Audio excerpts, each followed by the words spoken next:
کیا ہوگا اگر میں آپ کو بتاؤں کہ سلطنت عثمانیہ کی تاریخ کی سب سے اہم فتوحات میں سے ایک بغیر کسی بڑی جنگ کے جیتی گئی تھی؟ یہ فتح تلواروں سے نہیں بلکہ ایک ایسی خفیہ پلاننگ سے حاصل کی گئی جو اتنی خاموش تھی کہ دشمن سمجھ ہی نہیں پایا کہ اس کے ساتھ کیا ہو رہا ہے۔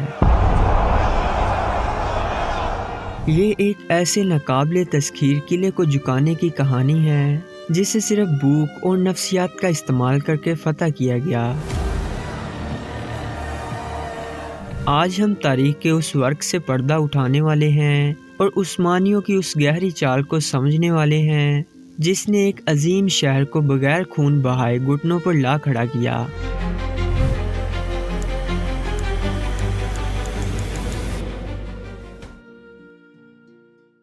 تو آخر یہ کہانی شروع کہاں سے ہوتی ہے؟ یہ سمجھنے کے لیے ہمیں 14ویں صدی کے آغاز میں جانا پڑے گا۔ ایک طرف زوال پذیر بازنطینی سلطنت تھی اور دوسری طرف اناطولیہ کے پہاڑوں سے ابھرتی ہوئی ایک چھوٹی سی ریاست جس کے رہنما تھے عثمان غازی۔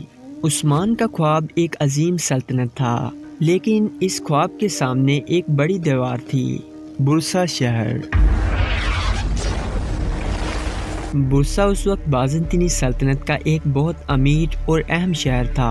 اس کی فصیلیں ناقابل تذکیر سمجھی جاتی تھی۔ مسئلہ یہ تھا کہ عثمان بے کی چھوٹی سی فوج کے پاس نہ تو اتنی تعداد تھی اور نہ ہی ایسے ہتھیار کہ وہ ان دیواروں کو توڑ سکتے۔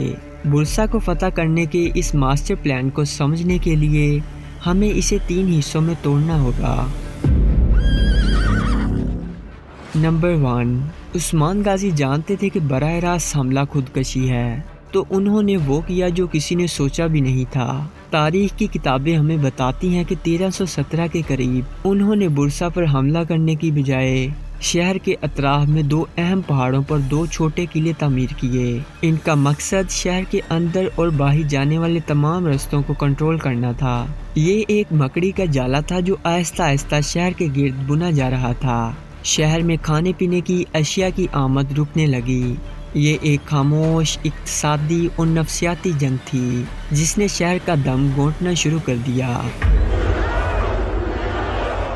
نمبر 2، اب کچھ لوگ یہ سوچ سکتے ہیں کہ یہ پلاننگ تو ٹھیک تھی، لیکن اس میں وقت کتنا لگا؟ چند مہینے، 1 سال؟ جی نہیں۔ تاریخ دان اس بات پر متفق ہیں کہ یہ محاصرہ تقریباً 10 سال تک جاری رہا۔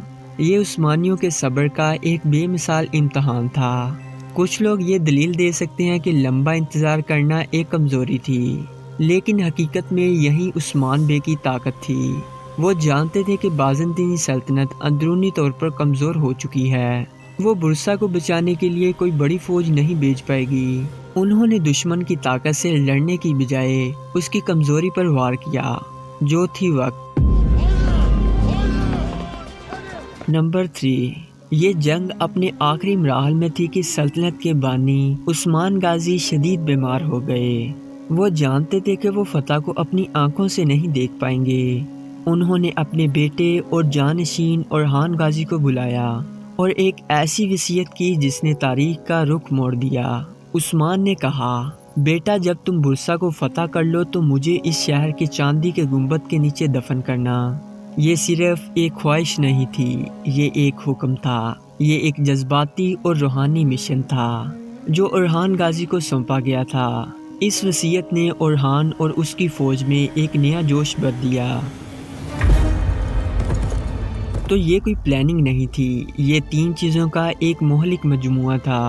شہر کا گلا گھونٹ دینے والا اسٹریٹجک گھیراؤ، ناقابل یقین صبر، اور ایک باپ کی آخری وصیت جس نے اس جنگ کو ایک روحانی مشن بنا دیا۔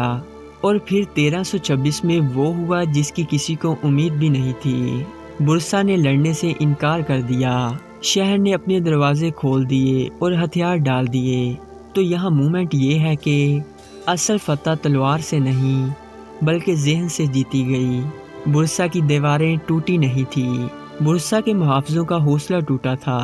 یہ ایک ایسی فتح تھی جس میں خون کا ایک قطرہ نہیں بہا، اور اس ایک فتح نے دنیا کو دکھا دیا کہ عثمانی صرف جنگجو نہیں بلکہ ذہین حکمران بھی ہیں۔ اسی وجہ سے برسا سلطنت عثمانیہ کا پہلا عظیم دارالحکومت بنا۔ آپ کے خیال میں برسا کی فتح کا سب سے اہم فیکٹر کیا تھا؟ عثمان غازی کا 10 سالہ صبر، اسٹریٹجک قلعوں کی تعمیر، یا ان کی وہ جذباتی وصیت جس نے اورحان کو ایک نیا مقصد دیا؟ نیچے کمنٹس میں ضرور بتائیں۔ اگر آپ کو لگتا ہے کہ یہ تاریخی ویڈیو زیادہ سے زیادہ لوگوں تک پہنچنی چاہیے تو اس ویڈیو کو اپنے دوستوں اور فیملی کے ساتھ شیئر کر دیں۔ ملتے ہیں اگلے پر اسرار سفر پر، تب تک کے لیے اللہ حافظ۔